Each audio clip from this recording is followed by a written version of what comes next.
যদি শুনুন কয়েকখানা ব্যাখ্যা করেছেন, তার মধ্যে একটি ব্যাখ্যা আল্লামা ওয়াকি বলছেন, যখন মানুষেরা নিজের মায়ের অসম্মানী করবে, মাকে মারবে, মাকে গালি দেবে, মায়ের নাফরমানি করবে।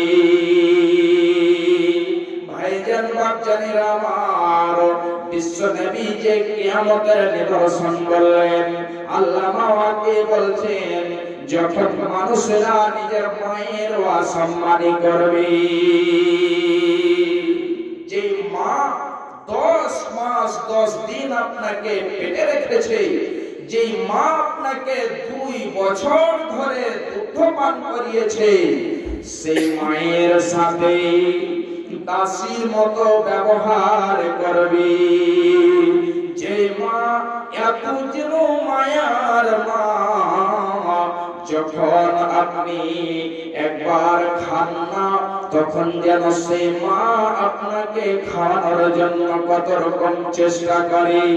যখন আপনি ছোট্ট ছিলেন, এমন সময়তে সেই মা আপনাকে কত যেন আদর লালন পালন যেন আপনাকে করেছে, কত যেন ভালোবাসা দিয়ে আপনাকে বড় করেছে। ওই মায়ের সাথে যেন সে দাসীর মতো ব্যবহার করবে। মাগো কেঞ্জি বাঁধাছ এই ডরে, মায়াতি ভুলিয়া রে, তুই মা জননী হীরার খনির চেয়েও অমূল্য ধন জানি। মাগো কেঞ্জি বাঁধাছ, মাগো কেঞ্জি বাঁধাছ এই ডরে, মায়াতি ভুলিয়া রে, তুই মা জননী হীরার খনির চেয়েও অমূল্য ধন জানি। তুই মা জননী হীরার খনির চেয়েও অমূল্য ধন জানি। তোর ছায়াতে বসলে মা গো, তোর ছায়াতে বসলে মা গো, পায়ে খোঁজে আসানি রে। তোর ছায়াতে বসলে মা গো, পায়ে খোঁজে আসানি রে, তুই মা জননী হীরার খনির চেয়েও অমূল্য ধন জানি। তুই মা জননী হীরার খনির চেয়েও অমূল্য ধন জানি। এ পারে শান্তি মাগো, এ পারে শান্তি মাগো, ও পারে ও মুক্তি, ও মা মুক্তি। সকল ব্যথা ভোলাই রে মা, সকল ব্যথা ভোলাই রে মা, তোর মুখে রয় না বাণী রে। তুই মা জননী হীরার খনির চেয়েও অমূল্য ধন জানি। তুই মা জননী হীরার খনির চেয়েও অমূল্য ধন জানি। তুই গেলে মা আমিও যাব, তুই গেলে মা আমিও যাব, ও মা একা কেমনে রইব, ও মা একা কেমনে রইব। এই কথাটি ভাবতে গেলে মাগো, এই কথাটি ভাবতে গেলে চোখে আসে পানি রে। তুই মা জননী হীরার খনির চেয়েও অমূল্য ধন জানি। তুই মা জননী হীরার খনির চেয়েও অমূল্য ধন জানি। মাগো এই কথাটি ভাবতে গেলে চোখে আসে পানি রে। তুই মা জননী হীরার খনির চেয়েও অমূল্য জানি, তুই মা জননী হীরার খনির চেয়েও অমূল্য ধন জানি। ভাইজান, বিশ্বনবী বললেন যখন দাসীরা নিজের মালিককে জন্ম দেবে, আল্লামা ওয়াকি আরো একটা ব্যাখ্যা বলে দিচ্ছেন। কি ব্যাখ্যা?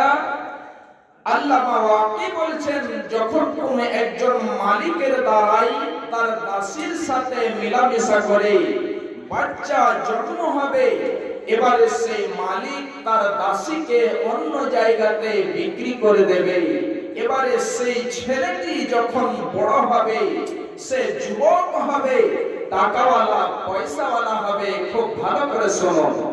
এবারে সেই ছেলেটি যখন যুবক হবে, ধনশীল হবে, টাকাওয়ালা হবে, পয়সাওয়ালা হবে, সে তার যেন মাকে জানাতে দাসী হিসাবে ক্রয় করে নিয়ে আসবে এবং কিনে নিয়ে এসে ওই মায়ের সাথে দাসীর মতো ব্যবহার করবে।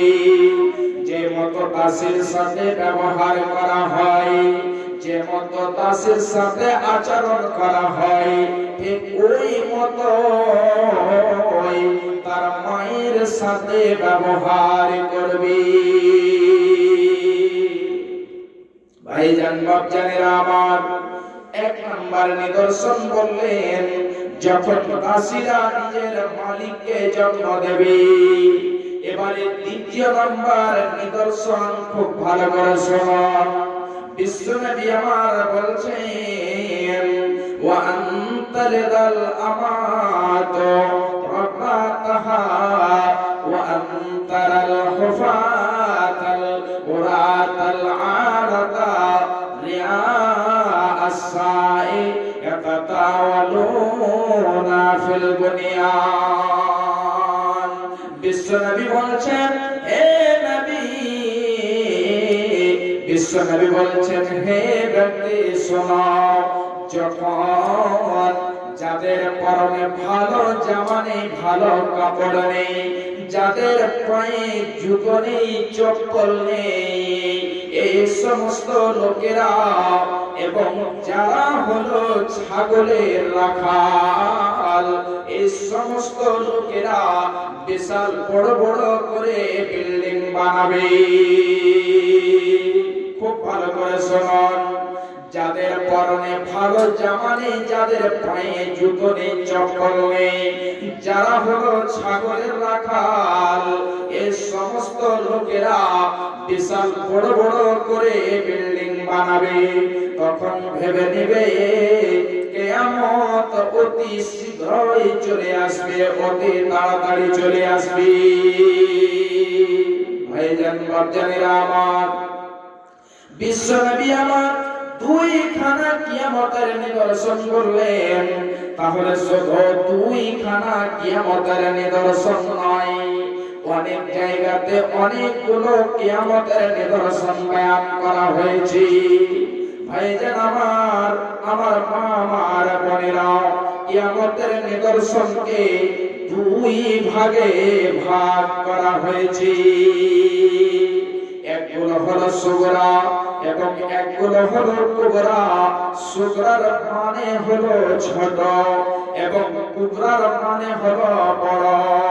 ছোট এবং বড় দুই ভাগে ভাগ করা হয়েছে। সুগরা যে সমস্ত কিয়ামতের নিদর্শন রয়েছে, এই সমস্ত নিদর্শনগুলো অনেক অনেক হয়ে গিয়েছে, অনেক অনেক প্রকাশ পেয়েছে।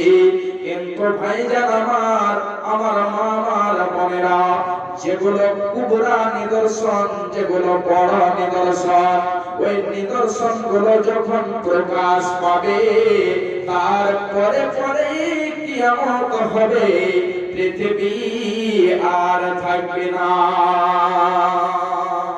ভাইজান, বাপজানেরা আমার, আজকে